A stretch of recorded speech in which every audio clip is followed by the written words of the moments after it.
host, Adam Hoffberg, and I'm joined now by the team from Objective Zero. Welcome, Justin and Chris. Hi, thank you for having us. Yeah, thanks so much for having us. This is great. Great. Well, we're so grateful to have you guys on the show. Maybe we'll just jump in with some introductions and let you all tell us a little bit about yourself and where you came from, what you do, and why you're here today at the VA Suicide Prevention Conference. All right. So where this all started, I served a little over 11 years in the infantry, 2 deployments. I was medically retired in 2014. That was August of 14, and by Thanksgiving of 14, I hit rock bottom. I felt like I had nobody to talk to. I felt like I was a failure. Felt like I was alone.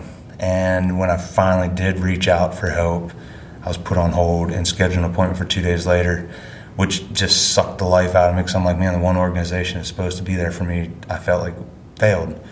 Thank God, seconds later, I received a text message from Chris that said, hey, he's like, I got this thing going on at school for my master's. If you'd like to participate, give me a call.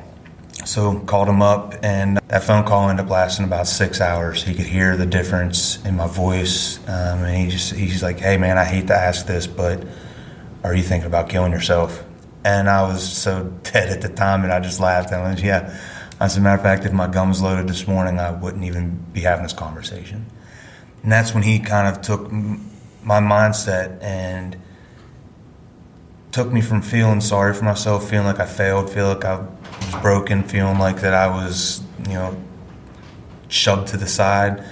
And he kind of turned that outlook and was like, look, the VA is now paying you. Look at that as a way of, they're paying you to take care of your brothers and sisters. He's like, your story's powerful. Your story's going to save lives.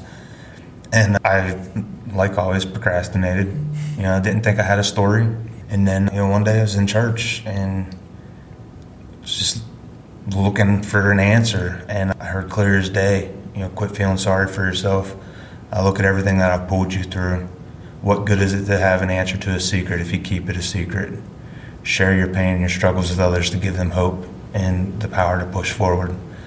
And that's when I was like, well, crap, I'm not going to go home and write my story. No more procrastinating on that. And Chris took my chicken scratch and turned it into a piece that has been read thousands of times now. It's been republished every year on Strategy Bridge and Medium.com, and it has just grown. Chris was right, I had a story to tell, and it was going to save lives. But he's been the main push. He's the one that's just kept reminding me that, hey, we're doing something big. We're doing something bigger than us. In your story, like I told you before, he said your story's going to save lives. And now, after months of dealing with this, I'm realizing that he's right. The hardest part that you live through is what's going to save somebody else. Help heal others, through your healing. Share your deepest, darkest secrets. Don't hold on to them. It don't do any good. If you're holding on to it, it's got power on you. When you talk about it, guess what? You've just released all of that. You just said, here, it don't hurt me anymore. I'm not ashamed. I'm not embarrassed about that, because I now realize that everybody has struggles. People of all walks of the world are committing suicide. They feel ashamed. They feel embarrassed about it. They feel like it's something that they should hide. Well, that's what's killing us. Quit hiding it. Talk about it. We are the only ones that's going to make a difference. So, as we are today, the VA has finally picked us up, and now we're just rolling with it. Yeah, I think if you don't mind me jumping in, the original idea for Objective Zero really came from that phone conversation that Justin and I had. It was, kind of in the fall of my first semester at Georgetown University. And, after we published Justin's story, we had such tremendous, outreach, people reaching out to Justin and letting him know that his story had inspired them and, had made a difference in their lives. And we realized that we had an opportunity to, kind of replicate that call between Justin and I at scale, right? And we wanted to use technology as that medium. And so we decided to, use a mobile app that would connect, the military community to, nationwide and global peer support instantly and anonymously. And so what we did is we created the Objective Zero Foundation, which is a 501c3. It's a nonprofit organization. Currently, we're an all-volunteer force, so no one gets paid anything. And what we've done is we've created a mobile application that's free for download on both Apple and Android, so you can download it for free on the Apple App Store or Google Play, and it's also free to use.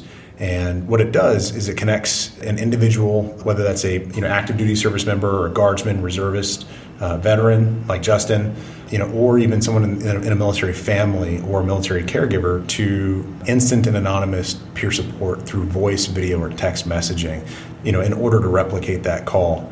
And I think what's really neat about it is that, a user can actually filter who they speak to. So if you're like me, who is an active duty service member, and you want to speak to another active duty service member, you have that flexibility. Or if you're like Justin, you're an infantryman, and you want to speak to another infantryman, you have that ability.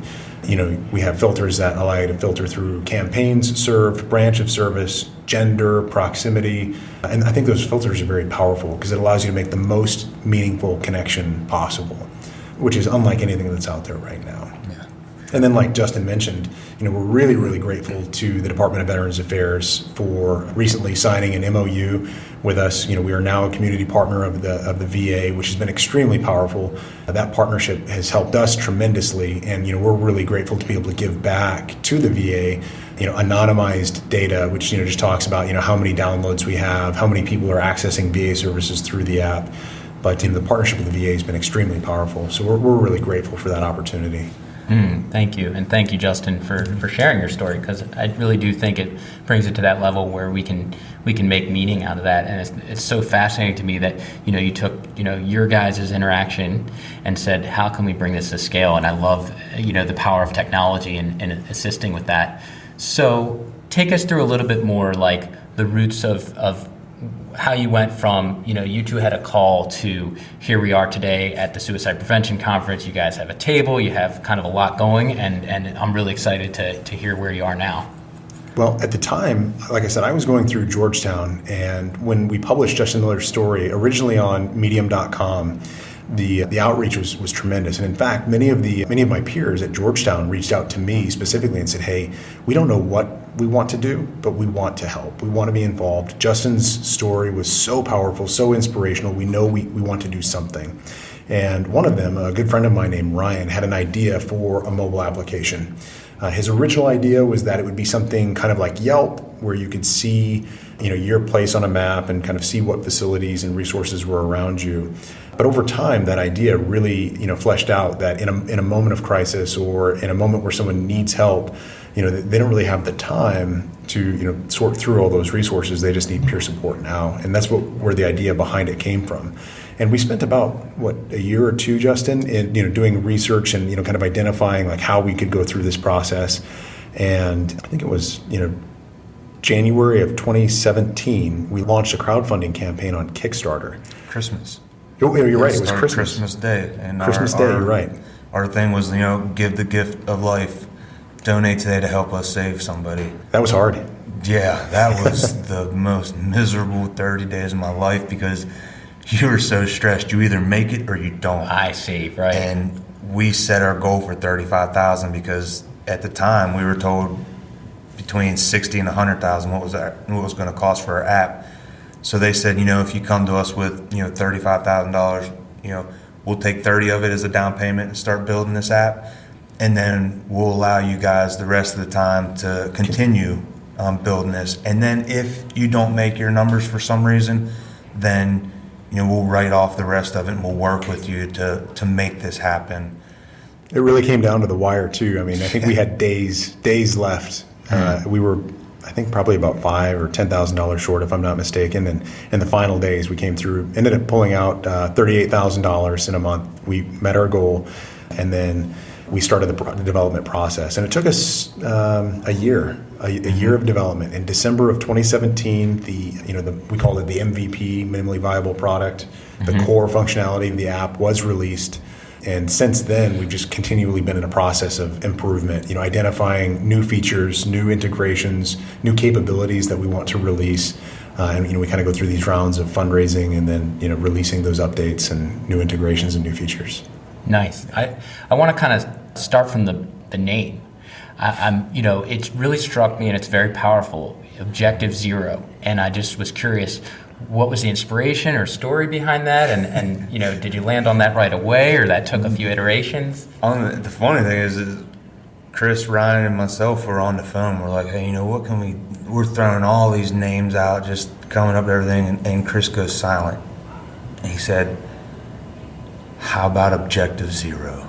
And I was like, I said, that has a ring to it. He goes, because he goes, our objective is 0 suicides.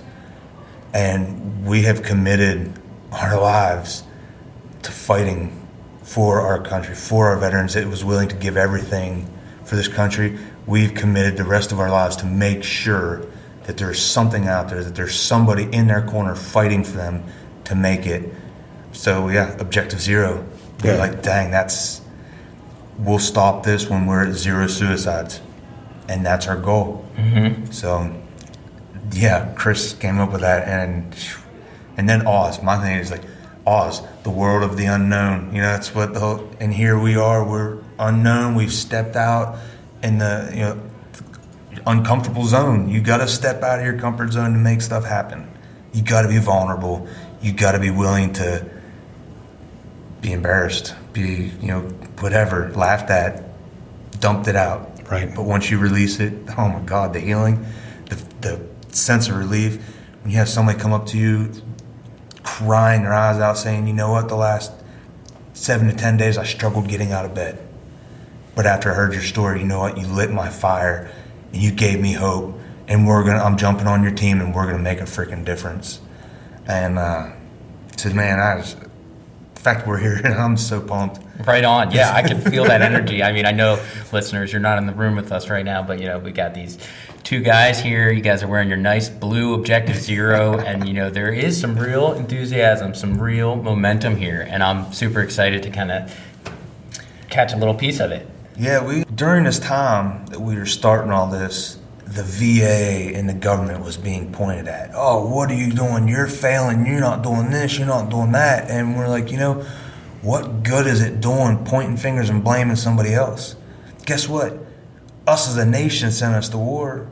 Us as a nation needs to come together and heal. Don't point fingers. It doesn't do any good. Say, hey, what can I do to help alleviate some of your pain, some of your issues and struggles, to make your life easier? Guess what? The suicide hotline was struggling. Now we have made a virtual suicide hotline. Basically, we consider ourselves a warm line, because we're not trained professionals that deal with that. But we're there to listen, and we decided that we're done pointing fingers. We decided that we're going to step up and do something. If we want to see a difference in our nation and our country, we have to do something. We can't rely on somebody else. Done pointing fingers, man. Yeah, exactly. To your point, Justin, if you don't mind me piggybacking totally on that, because I get passionate about this because we've talked about this before, but there's over 20 million veterans in the U.S. right now, of which I think around 9 million, 7 to 9 million are in the VA's care. So the VA, you pointed out, they kind of get they get a bad kind of a bad shake, right? Because it's an enormous organization, and even if they get it right 99% of the time, what's going to be broadcast is that 1% of, maybe less, suboptimal experiences. It doesn't matter that they got it right 99% of the time, because if everyone is only looking at that 1%, then that's the news it's going to carry. And, the VA, I think, is doing a tremendous job. And I think that's shown in the evidence and in the data in terms of, fewer veterans die by suicide or die by their own hand who are enrolled in VHA or Veterans Administration healthcare than are outside of it, right? So the data is there, and I think you're right that there's no point in pointing fingers. What we really need to do is come together as a nation. We have a collective responsibility to carry that burden of war and warfare, and when we bring our veterans and service members back home, we need to carry that burden along with them, and we can't just pass that off. We have a moral responsibility to carry it along with them. So that one always, whenever we talk about that, it jumps out at me. Nice. Yeah, to put it in terms for, our active duty people that are listening, or even our veterans, the VA is like having that superstar stud, 300, 40 out of 40, kicking in doors, taking names, known by the battalion. But then he goes and he gets a DUI. Guess what? Now he's a piece of crap. But are you really a piece of crap, or did you just make a mistake? Everybody wants to point fingers to the mistake. They don't care about what you did yesterday. It's what you did today. And unfortunately, that's what happens to VA. You're going to have your bad apples. It happens. But most of them want to make a difference. As an organization, they're killing it. I mean, look how many people they got to take care of. That's a lot. Now the 20 a day that are killing themselves, 14 of them haven't been seen in the system in the last 2 years. Yeah, people don't want to trust the VA because guess what? We talk crap about the VA. But if we start talking about the good things the VA are doing and forgive the mistakes, and people might start trusting the VA and be willing to go back and give it a shot, or find out that they actually qualify. A lot of them don't even think they deserve it because, I never went to combat. I never did this. You know what? You served your country. There's 327 million Americans in this country, and right now we got 1.3 million. That's less than a third of a percent that had the guts to stand up and say, you know what, I'm going to do what everybody else doesn't want to. Mm-hmm. So, I think too, we talk about that 14, out of those 20 aren't enrolled in, VA services. A big part of the problem is that many of the veterans in the U.S. are actually rural. They don't live very close to VA facilities, and sometimes it's difficult for them to actually have access to care. And I think that's where, nonprofit organizations just like Objective Zero can come in and help bridge that gap and connect, veterans to care, whether that's to peer support or to higher levels of care, because we have a national reach. We have, right now we have trained over 1,000 peer support ambassadors in all 50 states, but we also have them around the world as well. We have them in 15 countries around the world. And, what we can do and what other nonprofit organizations can do as well is help the VA to reach those and penetrate into those rural communities where they don't traditionally have reach. Absolutely. So yeah, you guys touched on such great points there. I want to circle back to a couple of them. One was just your peer support model and how does that build into sort of veteran and military culture and the supporting each other and having each other's backs, and how does that piece of your model kind of help make it the success that it is? So maybe we'll start there. I like to go back to some of the writing of Viktor Frankl. I don't know if you're familiar with him, but he talks a lot about meaningful purpose and meaningful relationships. And when we were in the Army together, Justin and I were part of 212 Infantry, and we deployed to one of the most dangerous places on earth at the time. We were in Baghdad, Iraq, during the height of General Petraeus' surge of troops in Iraq. So from 2006 to 2008, it's certainly one of the most dangerous places in the world at that time. And together, we were part of something much larger and much more important than ourselves. And as a team, as a unit, we were able to accomplish some really tremendous feats, bringing security, law and order back to, the lawless lands of Dora and central Baghdad. Very, very dangerous deployment, and it created some extremely powerful bonds between, us specifically, but just within the unit generally. And, I think that's true of any service member and any veteran, of the military. When you're a part of a unit like that and you're contributing, you're serving something much more important than yourself, you build these meaningful bonds, these meaningful relationships, and you're part of something larger than yourself. So you've got that meaningful purpose. And when you leave the military, oftentimes those bonds are severed and you're no longer part of that higher purpose. You're now on the outside. You kind of lose connection. I think some folks have called it losing connection to your tribe. And I think what's really neat about Objective Zero is we're trying to restore that social connectedness, reconnect veterans with each other, and restore that meaningful purpose by allowing them to serve as a peer support ambassador. So our app actually works on a dual persona kind of model where you can get support or give support. And that kind of reflects what we go through on kind of a day-to-day basis, where some days maybe you're really struggling and you're kind of in a hole and you need someone who's been in that hole before to climb down in there with you and talk to you and help pull you out. Or maybe on other days you're doing really well and you happen to walk by someone who's in a hole and you can reach down and help them out of that hole. And I think that's how, at least how I see it anyways, the app really kind of capitalizes on peer support, because by connecting with someone who's been where you've been, seen what you've seen, done what you've done, they can really relate and connect. That's how it really, I think for me, capitalizes on peer support. We hear all the time, "Thank you for your service." I can't even tell you how many times I've heard that. And it's just become a normal line to throw out there because it's the right thing to do. But we went a step ahead. Instead of you just saying thank you for your service, we're giving you the opportunity to say, "Hey, let's talk about your service. Tell me about it. What's going on right now that makes you think you don't need to be here? What makes you think that your kids don't need you, that your wife doesn't need you?" We just wanted to give everybody the opportunity to make a difference, to go above and beyond, do something bigger than yourself, because that's one of people's biggest regrets on their deathbed. "I don't think I did enough." Well, this is an opportunity to do something, to make a difference. You think about the generations we're affecting. A lot of people don't talk about this, but if a service member commits suicide, their children are 300 times more likely to commit suicide. Think about that now. We're losing over 7,000 a year now. What are we going to be losing in the next 5, 10, 15 years?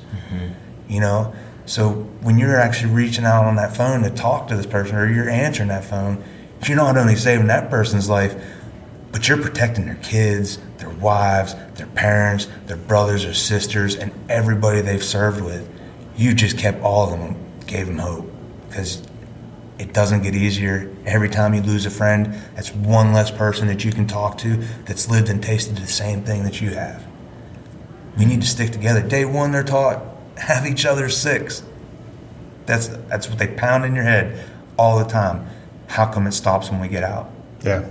It's funny you say that too, because I was thinking about that, and today at the DoD VA Suicide Prevention Conference this morning, you and I both sat through that introduction by Preston Sharp, the young man. I'm glad that I was kind of off on the sidelines. No one could see me. There was no cameras on me because I was like as he was talking. But he said something, and it just stuck with me, and I wrote it down as a quote. Preston said, "I love meeting new veterans and hearing their stories. Their stories are so amazing. I don't want them to be forgotten." Right, and that just resonated with me. And the whole conference here this week, they say hashtag be there, right? And whether it's Objective Zero, whether you're with the VA, whether you're with one of these other nonprofit organizations, we're all here together so that we can be there, right? And that's why it's so important, I think, for people to be ambassadors on our network, so they can be there, so they can hear those stories, like Preston was talking about, so they can share those stories, and so that they can make sure that our veterans are never forgotten. Because whether it's Memorial Day or Veterans Day, we shouldn't have just 2 days a year where we're thinking about our service members and our veterans. Every day is Memorial Day. Every day is Veterans Day. We should be thinking about and taking care of our veterans and service members every day. Yeah, absolutely. Just real quick about this kid, 12 years old. He has put over 220,000 flags and flowers on veterans' headstones. And he said, "You know what? Every time I go there and put one," he goes, "I say their name out loud. I want to say it so I don't forget it. I want to keep them alive. If we don't say their names, they die. It's our jobs to keep them alive." So the fact that a kid's 12 years old and he's been doing this 220,000, that makes me feel like I'm sucking. I'm 35 and I haven't done 220,000 of anything except for maybe push-ups. But, Well, we're all doing our part and contributing to this bigger picture, which I think it's like you mentioned, like when everyone comes together in these conferences, you start to see it take shape a little bit more, because here I am in healthcare, here you guys are there, and it takes the whole network to really make a difference. So as we kind of start to wind down, I know we began with Justin's really powerful story. I wonder if there's a story with the app, somebody who kind of came to Objective Zero and, something positive happened, something changed, and where did they go from there? And what can you share with us? Yeah, that's a great question. We actually have many different stories that we could share. I could talk about, a good friend of mine is an ambassador on the app. He's in Seattle, and he actually had a homeless veteran reach out to him for help. And that homeless veteran, he was unemployed. His wife had left him. He didn't have a place to stay, didn't have anything to eat. And our Objective Zero ambassador, my friend, was able to actually connect with him, help get him into a shelter, help connected him to survival, subsistence living, got some food, and then later continued to build that relationship, helped him get employment, and then kind of maintain that connection over time. And to this day, they still remain connected. And that's just a friend of mine. And then I personally actually had, and I found out later that it was one of my former soldiers, but had reached out to me through the app. I didn't know he was one of my soldiers at the time, but he was struggling with his own transition out of the military. He was unemployed, addicted to alcohol. Wife was about to leave him, just didn't know where to go, didn't know what to do, and wanted someone to talk to. And over the course of probably about 3 months, we remained connected. Eventually, I was able to help get him enrolled into an alcohol treatment facility, kind of a program to deal with his addiction to alcohol. I stayed in contact with him after he was released, helped him get employment, and to this day, he remains healthy, happy. He's still with his family. The family unit is still connected, and we get stories like that kind of all the time that come up to our ambassadors, and they share with us. So. When we deal with nonprofit organizations, oftentimes we get asked to talk about impact. How many lives have you saved? How many connections have you made? And as an organization, sometimes we struggle with communicating our impact. Now we have phenomenal stories, like that homeless veteran in Seattle who was connected to an ambassador and was saved, or my own experience with one of my former soldiers reaching out to me through the app. But those are harder to communicate because they're not, raw numbers. They're not, quantifiable data that we can, put up and say, we've saved X number of lives in a given month. It's much, much more difficult. Mm-hmm. But when we started this, we said if we save even one life and only one life, it will have all been worth it. And, today I can honestly say that we know, for a fact we've saved dozens and dozens of lives of active duty service members, reservists and guardsmen, veterans, and we continue to press on every single day. And for me, just being a part of this, I think is so incredible, just to be a part of such an amazing team and give back to the community. It's very powerful, very meaningful. Thank you. One of my favorite stories, she's actually a very good friend of mine, and she worked at the hospital there on Fort Stewart. And she had a phone call from a female who was struggling. I don't know all the details. However, she walked out of her house with her daughter in the house and her mom there keeping an eye on her, walked down the street and shot herself. My friend, she felt like it was her fault. All that pressure was on her. She felt like she failed. She struggled every day since. And then when she saw what we had going on, she's like, oh man, if I can do this, if this was here, she might have still been here. So she became an ambassador. And then she's like, hey, I'm not getting any messages. I haven't been reached out to yet. I said, let it go. Just let it take its course. Eventually something will happen. Then all of a sudden I get a call from her. She goes, you're not going to believe this. She goes, I had 2 calls this morning, 2 different people that are struggling. They were ready to kill themselves and end it. And she goes, and after that call, I asked them how they were feeling. They said, what, I feel great. I feel lifted. I feel new because I finally dumped all this crap to somebody who listened and didn't judge me. I had no worries about it. She said, what? She goes, I've always wondered if I was going to ever make a difference or make up for that failure. And she goes, and finally today, after I was able to save 2 lives, she goes, that gave me the comfort, and I now know that I'm making a difference, and this is my way of giving back and keeping her alive. She's like, because I'm going to do this the rest of my life for her. So some of the stories have just been crazy, man. It's been such a cool ride. Yeah. Thank you both for sharing that. And I had little goosebumps on my arm because that's real, and that's what helps especially listeners who may have, walked into this episode not knowing what Objective Zero is, to go into that level where you're like, I get it. Like, this is filling a huge gap, and we're saving lives here. So I'm really happy for you guys, for the work you're doing. Before we let you go, can you kind of let folks know how they can get involved if maybe they want to become an ambassador or become part of this network, and also just, if listeners want to, if they're clinicians, they want to help make sure their clients have the resource at their fingertips, where can folks go to learn more? Absolutely. So if you're interested in learning more, you can go to our website, which is www.objectivezero.org. If you want to become an ambassador, you can access it through Google Play or Apple's App Store. All you need to do is search for Objective Zero. And then you can find us on the web at, on Twitter at Zero Vet Suicides, or Objective Zero app on Facebook. Just do a search. When you download the app, all you have to do is complete your baseline training, which is provided by the VA. It's called Operation Save. There's a video that you can watch. It's gateway training, and we provide it to all of our ambassadors. Once you're complete with that video, you then take a short quiz. And once you've completed the quiz, you're then certified to be an ambassador, and you can access additional training within the app provided through our partnership with PsychArmor. And at that point, you're available to take a call. You just set your settings, your availability, and we'd be grateful for any help or support we can get new ambassadors and users.